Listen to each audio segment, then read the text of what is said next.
Nunca creí que viviría para contar algo así, pero aquí estoy, sentada junto a este fuego que me ha acompañado tantas noches de insomnio, con el corazón apretado y las manos temblorosas, porque hay historias que duelen tanto que se quedan grabadas en el alma como cicatrices que nunca sanan. Mi nieto, ese angelito de 8 años que es la luz de mis ojos, pronunció unas palabras que cambiaron mi vida para siempre. Mi papá me da asco, abuela. Y yo, que creía haber visto todo en mis 72 años de vida, fingí que no había escuchado nada, pero al día siguiente vendí mi casa. Tú sabes lo que es escuchar a un niño decir esas palabras con una voz tan pequeña que apenas se oye, pero que resuena como un grito desesperado en tu corazón. ¿Sabes lo que es sentir que el mundo se desploma bajo tus pies cuando te das cuenta de que algo terrible está pasando en tu propia familia? Esa tarde de domingo, mientras preparaba el almuerzo en mi cocina, esa cocina que había sido testigo de tantas risas, tantos abrazos, tantas confidencias, escuché esas palabras que me helaron la sangre. Mi nietecito estaba jugando con sus carros en el piso de la sala, y yo pensé que hablaba solo, como hacen los niños, pero cuando me acerqué sigilosamente, vi que tenía los ojitos llenos de lágrimas. El aroma del sancocho se extendía por toda la casa, ese olor que siempre había significado hogar, familia, amor, pero en ese momento se volvió amargo, porque me di cuenta de que había secretos terribles escondidos detrás de las sonrisas dominicales. Mi hijo mayor, ese hombre que yo había criado con tanto amor, que había sido mi orgullo durante tantos años, se estaba convirtiendo en una pesadilla para su propio hijo. Y yo, que siempre me había preciado de conocer a mis hijos como la palma de mi mano, me sentí ciega, sorda, inútil. Fue en ese preciso momento cuando mi mundo cambió para siempre. No fue un cambio gradual, no. Fue como cuando se rompe un cristal, que en un segundo está entero y al siguiente está hecho pedazos en el suelo. Fingí que no había escuchado nada, seguí revolviendo la olla como si nada hubiera pasado, pero por dentro se me desató una tormenta que no me ha dejado tranquila desde entonces. Mi nietecito se secó las lágrimas con la manga de su camisa y siguió jugando, pero yo sabía que algo había cambiado entre él y yo para siempre. Ahora éramos cómplices de un secreto que ninguno de los dos debería cargar. Esa noche no pude dormir. Me quedé despierta hasta el amanecer, dándole vueltas a esas palabras como si fuera un disco rayado. Mi papá me da asco. ¿Qué clase de padre puede causarle asco a su propio hijo? ¿Qué había estado haciendo mi hijo para que ese angelito sintiera esa repulsión tan profunda? Las preguntas se agolpaban en mi cabeza como pájaros desesperados tratando de salir de una jaula demasiado pequeña. Mi casa era mi tesoro más preciado. La había comprado hace más de 40 años, cuando recién me casé con el abuelo de mis nietos. Era una casita humilde pero llena de amor, con un jardín donde cultivaba mis rosas, mis geranios, mis plantas de hierbabuena que perfumaban las tardes de verano. En esa casa nacieron mis 4 hijos. En esa casa celebramos cumpleaños, navidades, graduaciones. En esa casa murió mi esposo, rodeado del amor de toda la familia. Era más que una casa, era nuestro refugio, nuestro templo, nuestro corazón hecho ladrillos y cimientos. Recuerdo cuando trajeron a mi nietecito del hospital, recién nacido, envuelto en una mantita azul que yo misma había tejido durante los meses de espera. Lo cargué en brazos en la sala de esa casa, sintiendo que mi corazón se llenaba de una ternura que no sabía que podía existir. Era mi primer nieto, el primero de una nueva generación que iba a llenar mi vejez de risas y travesuras. Mi hijo parecía tan feliz entonces, tan orgulloso de su bebé, cargándolo con tanta delicadeza, prometiendo ser el mejor papá del mundo. ¿Dónde se perdió ese hombre que juraba amor eterno a su hijo recién nacido? ¿En qué momento se transformó en alguien que le causaba asco a su propio niño? Los años pasaron y yo fui notando cambios sutiles. Mi hijo se volvió más serio, más distante, más impaciente con el pequeño. Cuando mi nieto lloraba, en lugar de consolarlo con paciencia, lo regañaba con dureza. Cuando el niño quería jugar con él, lo mandaba a su cuarto. Cuando necesitaba ayuda con las tareas, lo hacía sentir estúpido por no entender. Yo justificaba todo eso pensando que era el estrés del trabajo, las responsabilidades de ser padre joven, las dificultades económicas que atravesaba la familia. Los hombres son diferentes, me decía a mí misma. No todos tienen la paciencia natural para criar niños. Pero ahora me doy cuenta de que estaba ciega, que estaba eligiendo no ver lo que tenía delante de los ojos porque la verdad era demasiado dolorosa para enfrentarla. Mi nietecito empezó a cambiar también. El niño alegre y espontáneo que había sido se fue convirtiendo en un pequeño tímido y asustadizo. Ya no corría a saludar a su papá cuando llegaba del trabajo. se escondía detrás de mi falda cuando escuchaba los pasos de mi hijo en el corredor. Dejó de hablar de su papá en el colegio, algo que me contó su maestra cuando fui a una reunión de padres. Es raro, me dijo, todos los niños hablan de sus papás, pero él nunca los menciona. Las señales estaban ahí, claras como el agua, pero yo no quería verlas. Una madre siempre cree que conoce a sus hijos, que puede confiar en ellos, que los educó bien y que nunca serán capaces de hacer daño. Pero la verdad es que uno nunca termina de conocer a las personas, ni siquiera a los propios hijos. La gente puede cambiar, puede corromperse, puede convertirse en algo que nunca imaginaste que podrían ser. ¿Te imaginas que se siente descubrir que tu propio hijo, la persona en quien más confiabas en el mundo, se ha convertido en el demonio de su propio niño? La tensión en mi casa se volvía más pesada cada domingo que pasaba.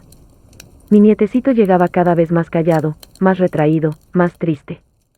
Yo trataba de compensar esa tristeza con amor extra, con dulces, con juegos, con cuentos, pero nada parecía funcionar. El niño tenía una sombra en los ojos que no se quitaba ni con todas mis caricias. Mi hijo, por su parte, se comportaba de manera extraña.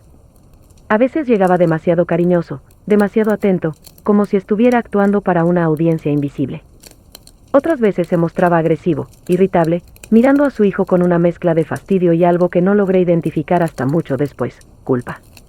Era la mirada de alguien que sabe que está haciendo algo mal pero no puede parar. Un día mi nietecito llegó con un moretón en el brazo.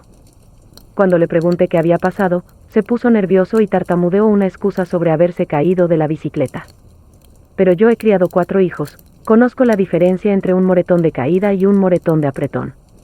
Ese moretón tenía la forma clara de unos dedos adultos que habían presionado demasiado fuerte la piel delicada de un niño de 8 años.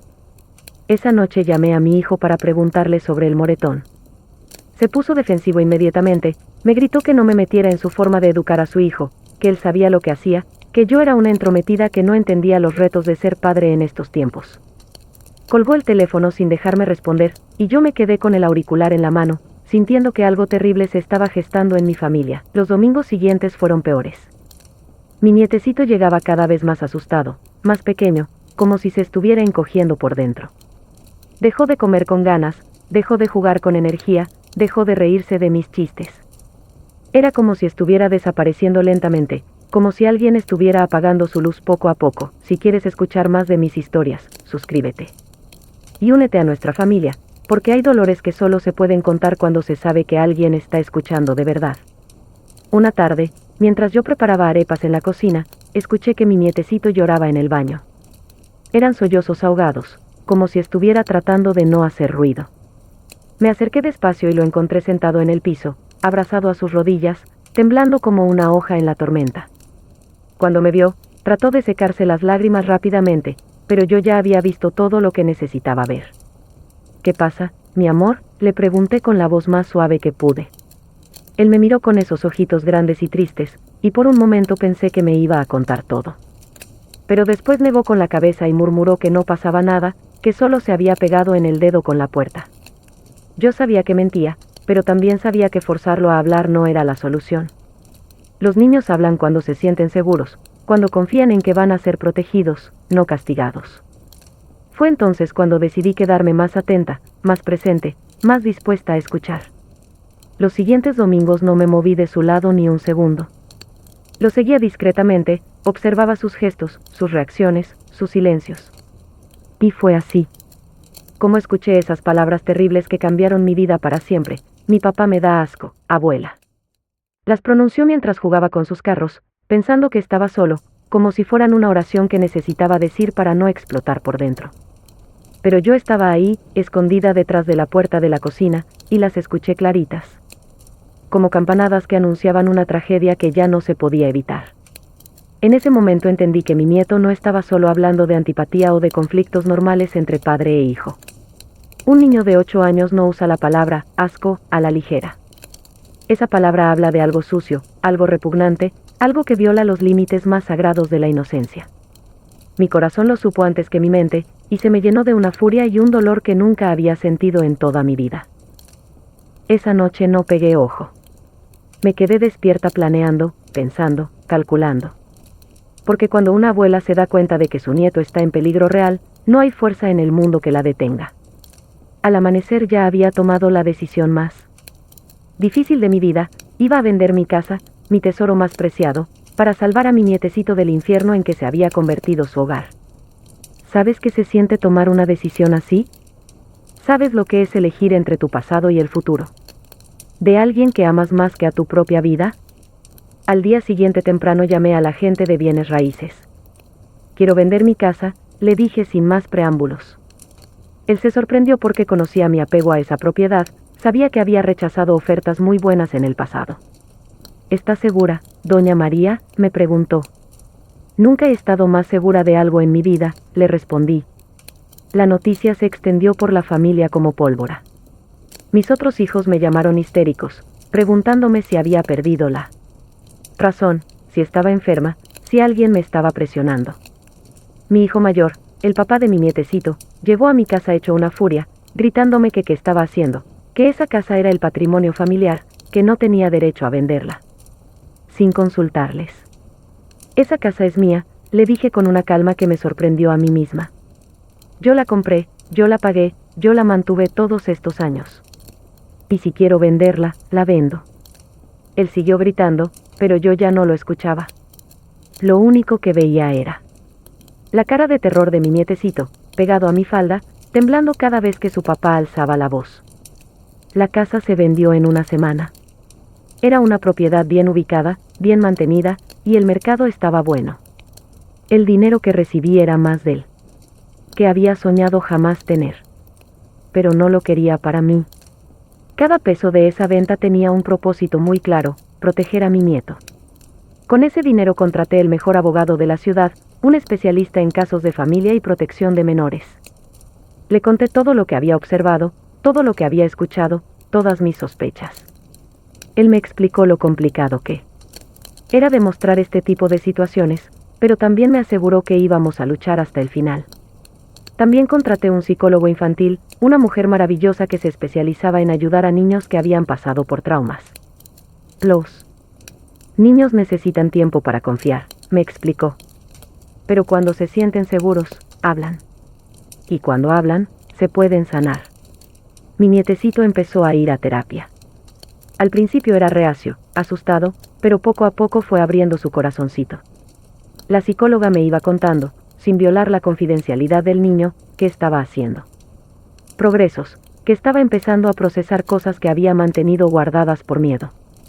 No te voy a mentir, fue el periodo más difícil de mi vida. Mi hijo mayor me había cortado toda comunicación, el resto de mis hijos me miraban como si fuera una traidora, los vecinos murmuraban sobre mi decisión de vender la casa. Pero yo tenía paz en mi corazón porque sabía que estaba haciendo lo correcto. Mientras tanto, seguí viendo a mi nietecito cada vez que pude. Lo llevaba al parque, al cine, a tomar helado. Lentamente, muy lentamente, empecé a ver destellos del niño alegre que había sido. Se reía más, hablaba más, jugaba con más libertad. Era como ver una flor que había estado marchitándose volver a florecer. No te vayas todavía, dale. Clica suscribir para el próximo relato, porque esta historia tiene un final que necesitas escuchar. Un día, después de 3 meses de terapia, mi nietecito me miró con esos ojitos que ya no tenían tanto miedo y me dijo, abuela, ya le conté todo a la doctora. Mi corazón se detuvo por un segundo. ¿Todo qué, mi amor?, le pregunté. Aunque en el fondo ya sabía la respuesta. Todo lo que me hacía papá cuando mamá no estaba, susurró, y después se echó a llorar en mis brazos como si fuera un bebé. No voy a entrar en detalles de lo que me contó, porque hay cosas que son demasiado dolorosas y sucias para repetir. Pero sí te voy a decir que ese niño había estado viviendo un infierno durante años, y que yo, sin saberlo, había sido cómplice de ese infierno cada vez que lo devolvía a su casa después de nuestros domingos juntos. La psicóloga activó inmediatamente los protocolos legales. Mi nieto tuvo que repetir su testimonio ante las autoridades, un proceso doloroso pero necesario. Yo estuve a su lado todo el tiempo, sosteniéndole la mano, recordándole que era valiente, que estaba haciendo lo correcto, que yo nunca lo iba a abandonar. Mi hijo fue arrestado una semana después. La noticia salió en los periódicos locales, en las redes sociales, en los chismes del barrio. Hombre arrestado por abuso sexual a menor, era mi hijo, mi primogénito, el niño que había cargado en brazos, al que había enseñado a caminar, al que había consolado cuando tenía pesadillas. Ahora él se había convertido en la pesadilla de su propio hijo. Algunos familiares y vecinos me culparon por haber destruido a mi propia familia. ¿Cómo pudiste denunciar a tu propio hijo?, me preguntaban. ¿Cómo pudiste traicionar tu propia sangre? Pero yo sabía que la única traición había sido la de mi hijo hacia su propio niño, y que mi deber como abuela era proteger al más vulnerable, no encubrir al culpable. El proceso legal fue largo y doloroso. Hubo audiencias, testimonios, peritajes psicológicos. Mi nietecito tuvo que revivir su trauma una y otra vez, pero siempre con el apoyo de su psicóloga, su abogado, y sobre todo, el mío. Yo nunca faltó a una sola cita, a una sola audiencia, a una sola sesión de terapia. Mi hijo, por su parte, nunca admitió su culpa. Hasta el final mantuvo que era inocente, que todo era una invención, que yo había lavado el cerebro a su hijo. Pero la evidencia era abrumadora. Los testimonios del niño eran consistentes y detallados. Los exámenes psicológicos mostraban traumas compatibles con abuso sexual. Y había otras evidencias que prefiero no mencionar. Al final, mi hijo fue condenado a 15 años de prisión. Cuando escuché el veredicto, no sentí alegría, sino un alivio profundo mezclado con una tristeza que me llegaba hasta los huesos. Había perdido a un hijo, pero había salvado a un nieto. Era una transacción terrible, pero necesaria. Con lo que quedó del dinero de la venta de mi casa, compré un apartamento pequeño pero acogedor, cerca del colegio de mi nietecito. Obtuve la custodia temporal y después la permanente. Ese niño que había estado muriendo en vida empezó a resucitar lentamente, día a día, sonrisa a sonrisa. Ahora, 2 años después, mi nieto es un niño diferente. Sigue yendo a terapia, porque las heridas del alma tardan mucho en sanar, pero ya se ríe con ganas, ya juega con libertad, ya sueña con ser astronauta o veterinario o cualquier cosa que se le ocurra. Ya no le da asco su propio cuerpo, ya no. Tiene pesadillas todas las noches, ya no se esconde cuando llegan visitas. Perdí mi casa, perdí algunos familiares que no entendieron mi decisión, perdí la ilusión de que mi familia era perfecta. Pero gané algo mucho más valioso, la confianza eterna de mi nieto, la paz de mi conciencia, y la certeza de que cuando se trata de proteger a los inocentes, no hay precio demasiado alto que pagar. Mi hijo sigue en la cárcel. A veces me pregunto si algún día podré perdonarlo, si podré volver a verlo como el niño que crié y no como el monstruo en que se convirtió. Pero esas son preguntas para otro día, para otra historia, para cuando las heridas hayan sanado un poco más. Por ahora, me conformo con ver a mi nietecito despertarse cada mañana sin miedo, desayunar con apetito, irse al colegio con una sonrisa. Me conformo con saber que en esta casita pequeña pero llena de amor, él está seguro, protegido, valorado. Si hay otras abuelas escuchando esta historia, quiero decirles algo importante: nunca ignoren las señales. Si un nieto les dice algo que les parece extraño, investiguen. Si notan cambios de comportamiento, pregunten. Si sospechan que algo malo está pasando, actúen. No importa quién sea el culpable, no importa qué tan difícil sea la verdad. Los niños dependen de nosotros para protegerlos, y esa responsabilidad está por encima de cualquier lealtad familiar. Y si hay nietos escuchando, quiero que sepan que siempre hay un adulto dispuesto a creerles, a protegerlos, a luchar por ellos. Pueden ser sus abuelas, sus maestros, sus vecinos, alguien. Nunca se queden callados cuando alguien los lastima. Nunca carguen solos con secretos que los lastiman. Ustedes no tienen la culpa de lo que los adultos malos les hacen, y merecen vivir sin miedo, sin asco, sin dolor. Esta es mi historia, mi verdad, mi regalo para todos ustedes que han tenido la paciencia de escuchar a una vieja que habla demasiado pero que ama con todo el corazón. Vendí mi casa para salvar a mi nieto, y lo volvería a hacer 1000 veces más. Porque el amor verdadero no es el que protege las apariencias, sino el que protege a los que más lo necesitan. Dale clic a suscribir si esta historia te tocó el corazón. Porque hay más relatos como este que necesitan ser contados, más verdades que necesitan ser escuchadas, más niños que necesitan ser protegidos. Hasta la próxima.